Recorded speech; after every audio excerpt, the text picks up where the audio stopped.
you must be Kenny. Yes.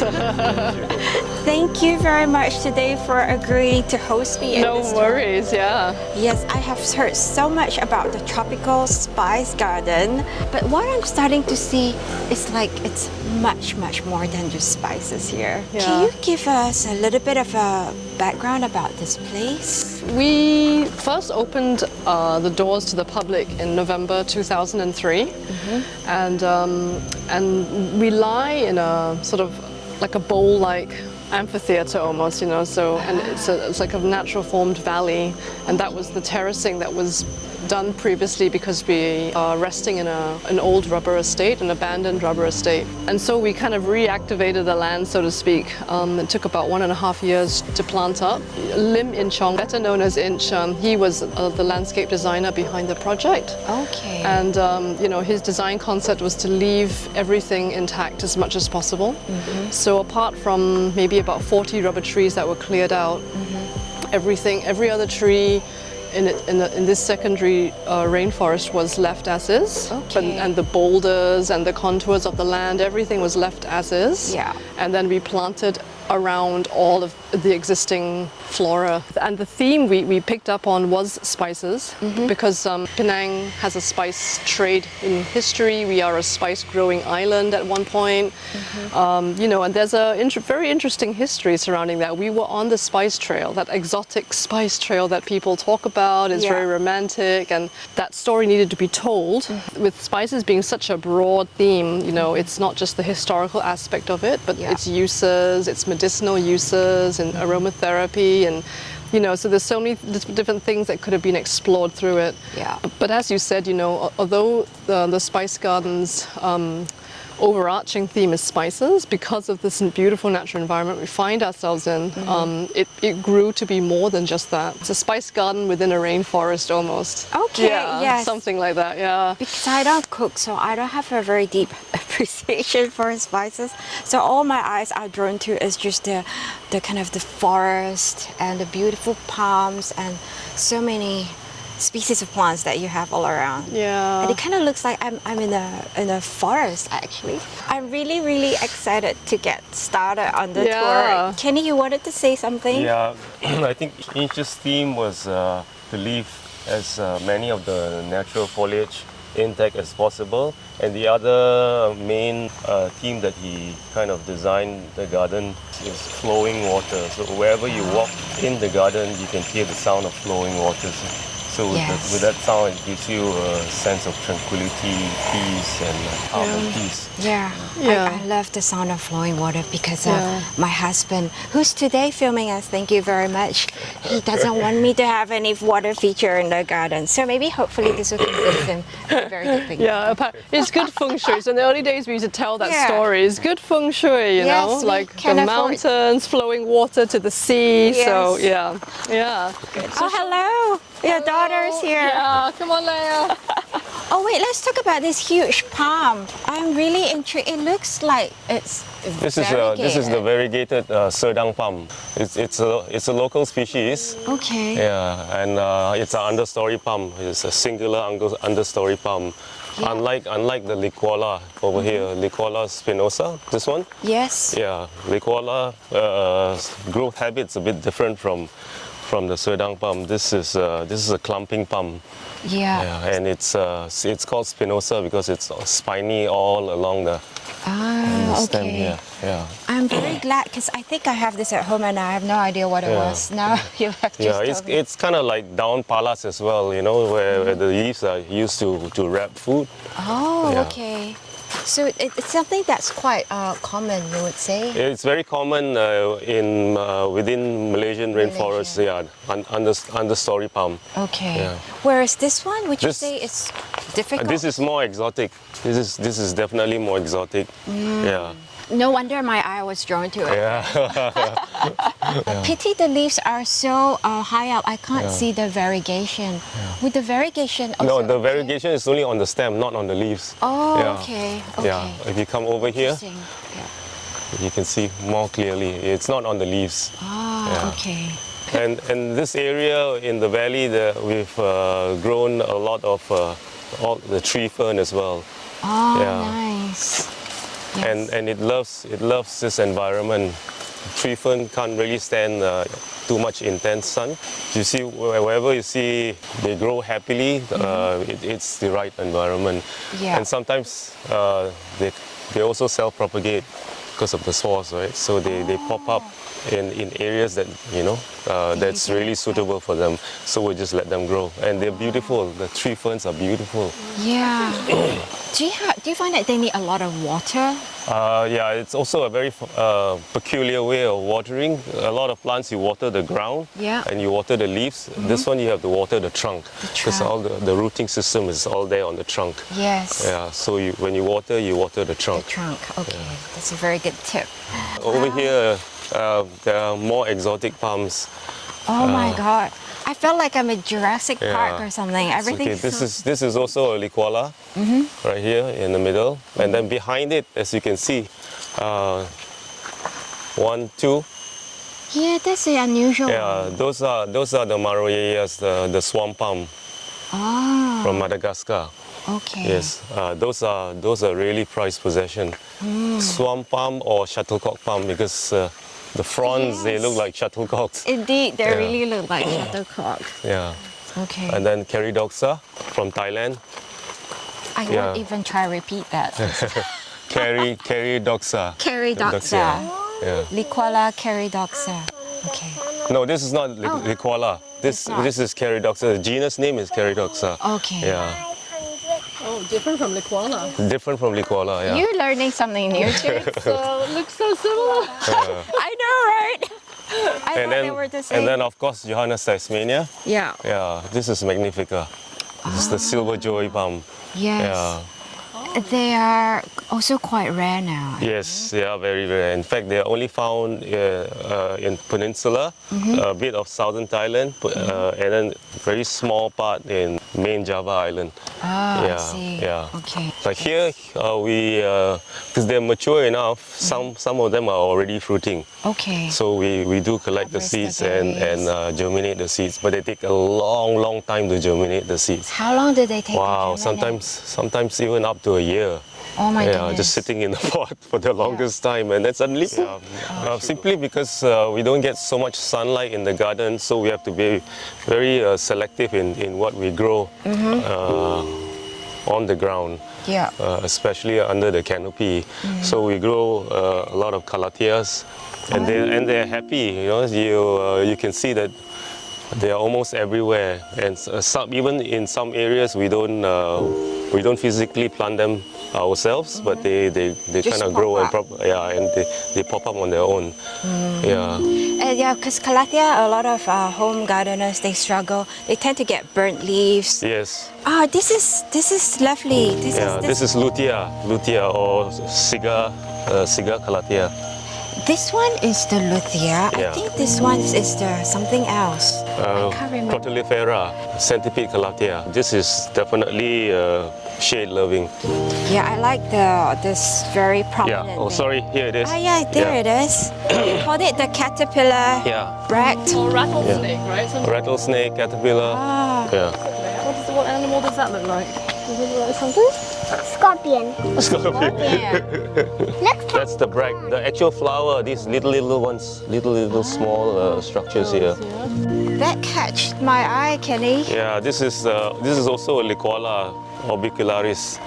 It looks tiny, but it takes a long time to grow. Very slow growth. It loves the leaf litter. You just look at the structure, Yeah. like a rosette structure. Like it wants yeah, to collect. it's just there to receive all the leaf litter that falls from the canopy, and that's how it gets its nutrient. Oh, Yeah. okay. And I have a little one at home, and you're right, it's so slow growing. Yeah. I thought I was being kind to clear up the leaf litter. No. smaller garden. Yeah. The structure is there for a purpose, just to receive all the organic matter that comes from above. How long have you had this to get it to this size? Wow, this has been here since day one when the 20 garden years was. ago. Yep. Oh my very God. very slow growing.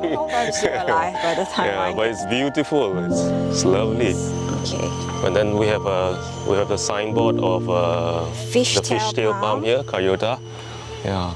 It's a clumping palm as well. Yeah. You really gotta look up to see the plants. Okay, I have seen variegated versions of the fishtail palm. Yes, yes. Quite rare. Yeah. Yeah. I mean, I think they come from Thailand. oh, okay. Yeah, the Thai seems to be to make everything variegated. Yeah. Yeah. Kenny, that Taccas is humongous. Yeah, it's massive. Simply because of the environment, enough leaf litter, and also it's kind of cool under the canopy as well. Okay. Especially in the middle here in the valley, temperature is easily 2 to 3 degrees lower than when you're out in the open. Okay. Yeah. So they like it a little cooler, Yeah. under like tree canopies. Filtered light, yeah, filtered and light. lots of leaf litter. Ah. Yeah. We have about 4 species here.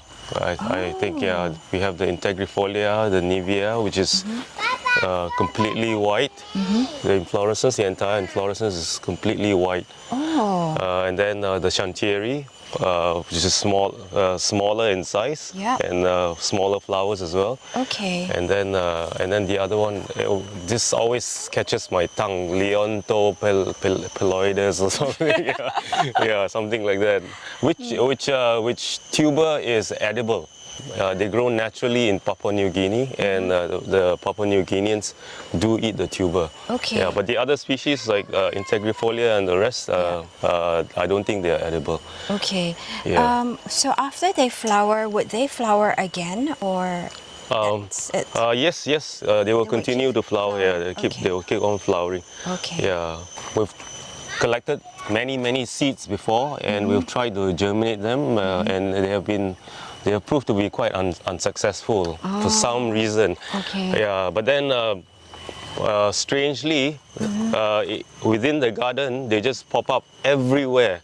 So something must be propagating them very successfully. Yeah. Initially, they were just grown around here,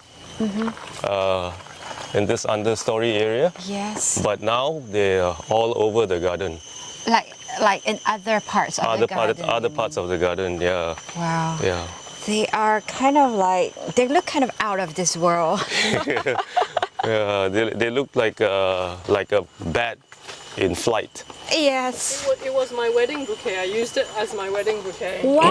Just a single stalk. Yeah. Oh, just a single star. How elegant. Kenny, I want this plant. Yeah. What is that? The Licualas ramsayai. Wow. Yeah. It's amazing. It's so circular. Yep. I have the Licuala cordata at home, which is circular except it's not split. But I've not seen this. It's amazing. It's huge. Look at the shape of the frond. It's Yes. completely perfect round. Yeah. Perfect circle. More Wow. like umbrella. Yeah, it is. But Like it's like a got- fan. Gaps in between, so it's not very helpful. A good sunshade. Yes. Yeah. Wow, it's I'm gorgeous. in a shade. Yeah. Yeah, This you poor are. thing recently got Again, I'm in a pounded on by a big branch that broke, but now it's coming back. It's slowly coming back. Ah. Yeah. Okay. Yeah, there's a huge branch from this fig tree that broke Fell on it. and fell on it. It's one of the things that we have to kind of live with, trees falling, big branches breaking and then Yeah. falling on the Your plants that we grow. So yeah, it's part and parcel of nature, right? Yes. Wow. Wait, is this the Magnifica or something else? No, this is the lanceolata. Lanceolata. Yeah, lanceolate because of the shape of the leaves. Like a sword. Yeah. Oh, Yeah, okay. long and slender. I can see some fruits here. This is the fruit. Oh, okay. Yeah. Papa, can we eat the fruit? Not these. Yeah, I hope not. I want Yeah. them to grow. So you can have this. beautiful You can take this home and try and Oh, germinate yes. it. Okay, this is very precious. Yeah. This is the altifron. Altifron, slightly broader leaf. And then they have a common name for this. Joey Silver palm. joey Joey palm. Actually, Yeah. they're all like kind of joey palms. They are all joey palms. So the slender joey, I forget which joey ultifron is, and then magnifica. Yeah. Because of its broad leaf, it's called silver joey because the underside of the frond has got a silver tint to it. Okay. Yeah. They're shade loving. Yes. Yeah. And one must have a lot of space for them to. Exactly. Yeah. And then this is supposed to be Paracensis. So Paracensis is the only joey palm with a trunk. Okay. Yeah. So eventually, a trunk will slowly emerge from the ground, but many years, of course. Yeah, very slow growing Yeah. also. Okay. Yeah. So we have all 4 species here: Magnifica, Ultifrons, Lanceolata, and Paracensis. Yeah. Okay. I really gotta get the names right later when I edit this video. Yeah, you want to get this as well. This is Kabong, Arenga pinnata, sugar palm. Sugar palm. Why is that special? So this is what they use in ice kacang. Those little white seedy thing in ice kacang. I thought that's sago. No. Atapchi, right? Atapchi. Atapchi. Yeah. Well, initially it was atapchi. Initially it was atapchi because Yeah. now the mangroves is getting less and less, and then the nipa plant is also getting more and more rare. Yeah. So they cannot harvest atapchi anymore. But that's why they use sugar palm, I kabong. see. Okay. Yeah. Okay. Yeah. All right. Yes, you didn't point it out. I thought it looks like an Yeah. oil palm. So kabong is also very peculiar. It will start fruiting from the top. The fruit bunch will start from the top, and then and as it grows, as it matures, Yeah. the fruit bunch will come lower and lower and lower and lower and lower and lower, eventually until it reaches the bottom. And once it reaches the bottom, that's the end of its lifespan. Oh, It's okay. like the fishtail palm. Also like the fishtail palm now. Could you eat it like that? Or you have to process it before? Oh yeah, you have to kind of like coconut, cut it and then split it. Yeah, so you have to process it. Good. Wait, I just see a huge foliage here, and I don't know what's This the is name. okay. Certosperma macusii. Certosperma macusii. It's a yam. It's growing kind of by the stream, Yeah. so it likes to be near the water. Yeah. Oh, Yeah. a brat, the inflow. Yeah. So it's an That's- aroid. This is a real treat. Wow. So tuber, yeah, the rhizome will generally grow, and then you have new seedlings. Seedlings. And they are thorny. Yes, they are very thorny. They're very, very Yeah. thorny. I think this is, if I'm not mistaken, this is local to Papua also. Yeah. okay. So, they eat a lot of the yam. The yams. The foliage is incredible. Yeah, beautiful. Yeah. I'm sure a collector will pay quite a lot of money for this. Oh yes. Yes. So huge in Yeah, size. and too. somehow it's an aroid. It's the in thing right now. Yeah. I'm just spotting as we walk down this Dieffenbachia. Not sure what is the name, but I like its dark, intense green color. Okay, this one is a sign of good example. Okay, in nature, there's difficult to find good examples.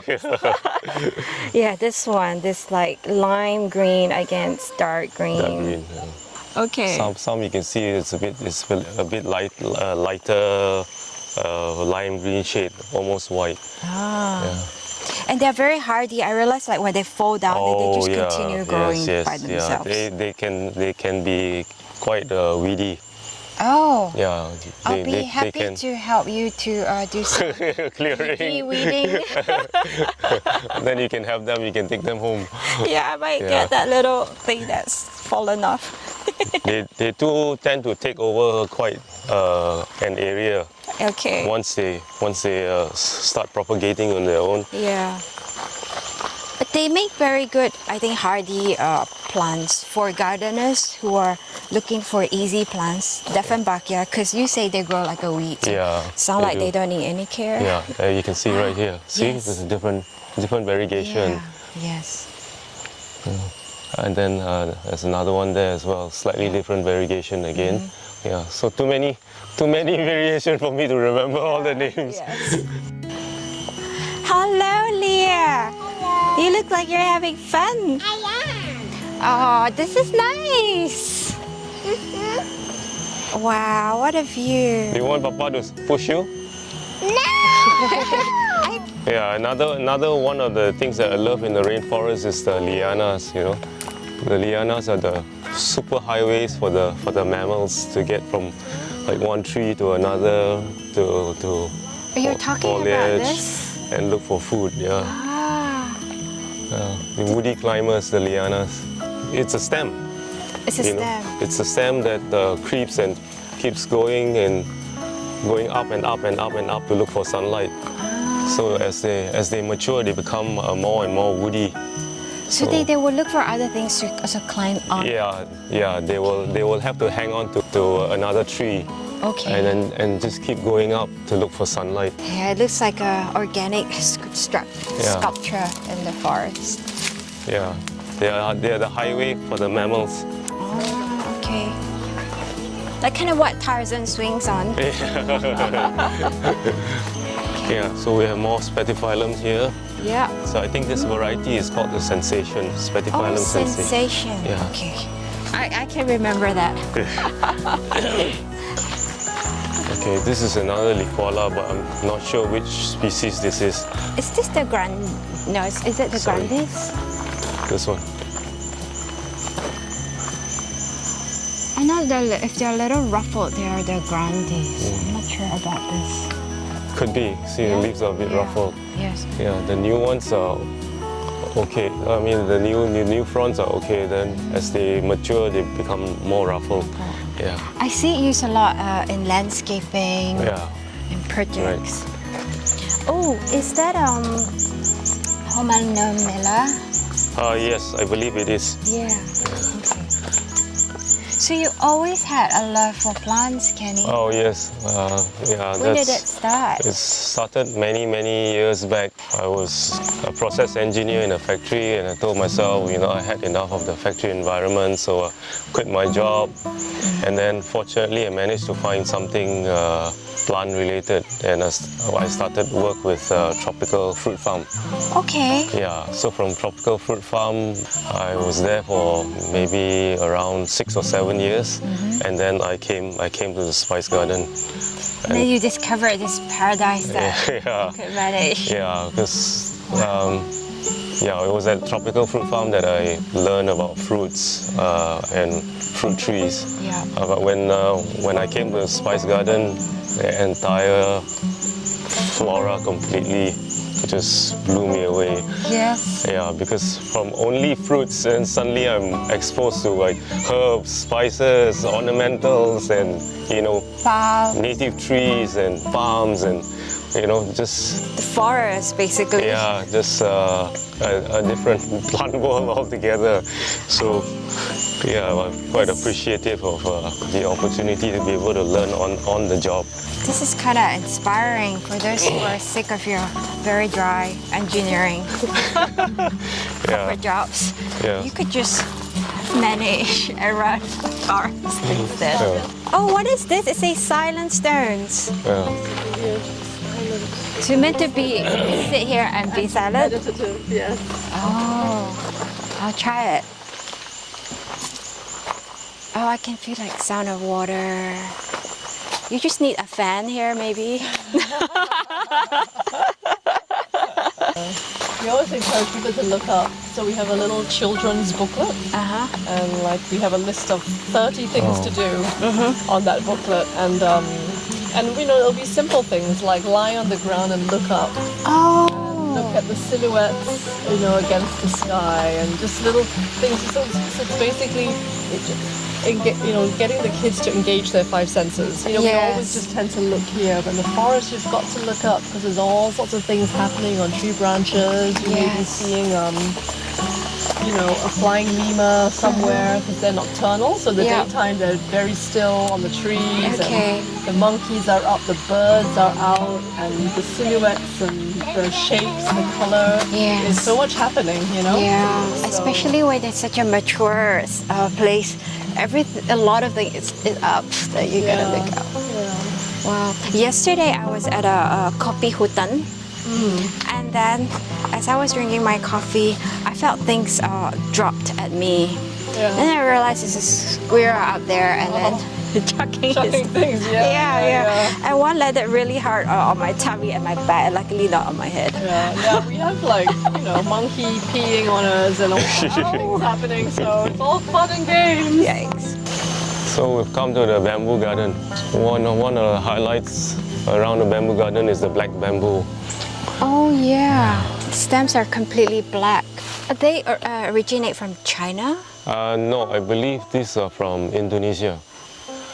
This back area is where we have our community garden, where we open up the garden to people who are interested in farming. So we allow them to come in and grow edibles, and then they can take home whatever they've harvested. Ah, Yeah. okay. So it's like a give back to people who've supported us and also who love to come out, and maybe perhaps they don't have the space to do their gardening. Yeah, and they just want an area to grow. Okay. Yeah. Oh, like a barbecue pit. Yeah, we used to MCO we used to serve herbal tea here. Where our visitors who are here, they can help themselves to the herbal tea that we serve. Ah, Yeah. okay. It looks very quaint. Yeah, it was fabricated to look like a old school stove. Yeah, like from 100 years ago. And then sometimes in the evening we do barbecues here also. Ah. So the place is available also to rent out for events? Oh yes, it is. Yeah? Yeah. Okay. I see there's some trees that's fallen here. Yeah, it's like a domino effect. A big tree from behind fell, and then it took out smaller trees, and eventually it just Crushed. crushed this whole area that's been planted. Even this bamboo clump here. Yes? Yeah, this clump here used to be as tall as the one behind, but because of the fallen tree, it's taken out everything. Yeah, so where you cut off, that's the maximum height, and these are all like the lateral shoots that's coming out. Yeah, but then we just have to wait for new growth in order for the clump to get taller. Okay, that's very interesting for bamboo growers. Yeah. If you ever cut your bamboo, then it would just remain in that height forevermore. Correct, yeah. Maybe it's a good way to control height. Well, it's impossible to uproot a bamboo clump too because the roots are just Definitely, too far. Yeah, it goes lateral on the ground, and it just spreads very far. Yikes. Okay. So, We're out of there then. Yeah. so think twice before you plant bamboo in your garden. They were here to stay for a long time. You have a chandelier in the middle of the forest. You know, I can step on this. Yeah. It's really painful. No.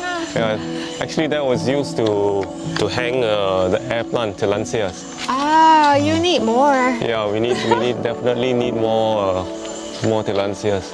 I was at Art and Garden, Juan Wong. He has a lot. Yes. Yeah. Maybe you can nudge and get some from him. Yeah, I could nudge him.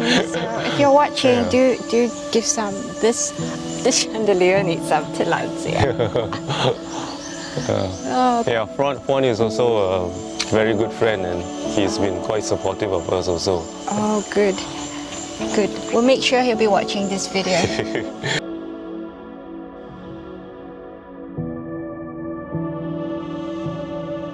I can hear some music, Yeah. like hauntingly beautiful music in the forest. We're getting ready for an event this Friday. Okay. So we have Andrew McGregor. He's a shakuhachi player, a Japanese bamboo flute. Oh, Yeah, so I'll take Could you down we- to have a look. yes.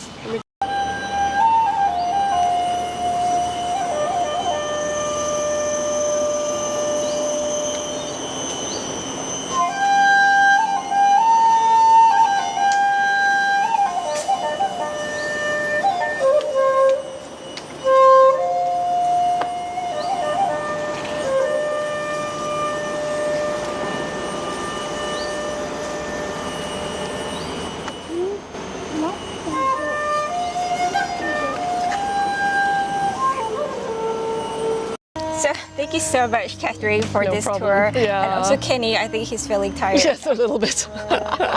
So we didn't actually get to the herb and spice part of the garden because I'm running out of battery, but we'll be back for part 2. Yay, you're welcome anytime. Yes. And can you tell us a little bit about the space that we're in right now? Yeah, sure. So actually, this was actually a newly created deck. We just got it ready for MCO. Just after the first MCO, it was ready. Yeah. So welcome to the Red Grove deck. This whole decking is called the Red Grove deck, and it was an extension from what we originally had, which is our pavilion, which is a glass house. Okay. We needed a holding space for our events, an outdoor space, and if it could have been bigger, we would have made it. Yeah, this is so wonderful. If I were to kind of like get married again, I'd like to do it here. Yeah. So I mean, it's called the Red Grove deck because we're kind of surrounded by the red bark trees. Okay. I can't remember the species name. It kind of loses my mind, but I'll get back to you on that. Okay. Anyway, the red bark trees just provides that beautiful backdrop, and and the deck's slightly elevated, so it really feels like you're having events amongst the trees. Yeah. So this space has become actually really important for a lot of our gathering spaces for our different events happening. Okay. So on daily, weekly, we have Gwen Muddy Lotus, who does our yoga classes here on Tuesday mornings. We run gardening workshops. We run school education groups have come to do all sorts of things. We do weddings. We've got a wedding booked for March. So anyone so with it's an really idea for versatile. events could rent this space. Absolutely. So lunches and dinners and parties. It's very very versatile. Overnight here? Yes, actually, that's one of the things that we launched during this year or late last year was camping. So people have chosen to take this as quite a prime camping spot. Or the glass house is a glamping spot for those creatures of comfort who still need their air conditioning and all that. Yes. So there's 2 options, and in fact there are other camping spots throughout the gardens where we worked from. Yeah. And then there's a shower room, there's the bathroom. The facilities are there. It's pretty decked out. There's a barbecue pit. So this is all available for our SpiceFam. Okay. I could see myself doing this because I love the forest, but maybe I don't want to sit and camp in the forest. So this is the nice elevated platform. Yeah. You still feel like you're within the forest. Yeah. You say something about SpiceFam. What is that? Yeah.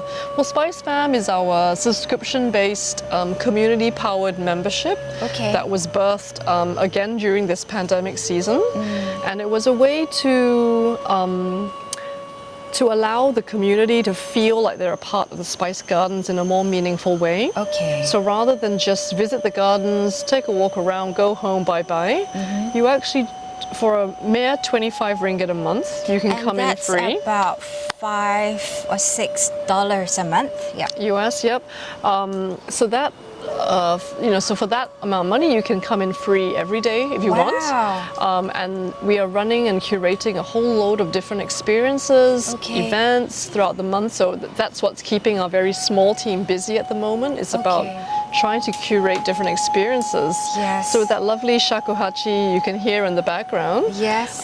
We're actually getting ready for an event this Friday. Yeah, it's called Beneath the Stars. Oh, yeah. So it's like a night event. It's going to be an evening to night event where we have yoga, sound therapy. We have a contemporary dancer coming in, working with another rebub player from the university who's been researching sound therapy and waves and all that. So it's going to be quite interesting. I wish I could be here. Yeah. So we try to, we're all about collaborating with artists, with all sorts of different people who bring their skills. Sorry, battery ran out of the camera. So until my next video, I hope you have enjoyed this. Do click subscribe and then also share it with others. Alright, thank you very much. You're welcome. Thanks, Irene. Okay, bye-bye. Bye-bye.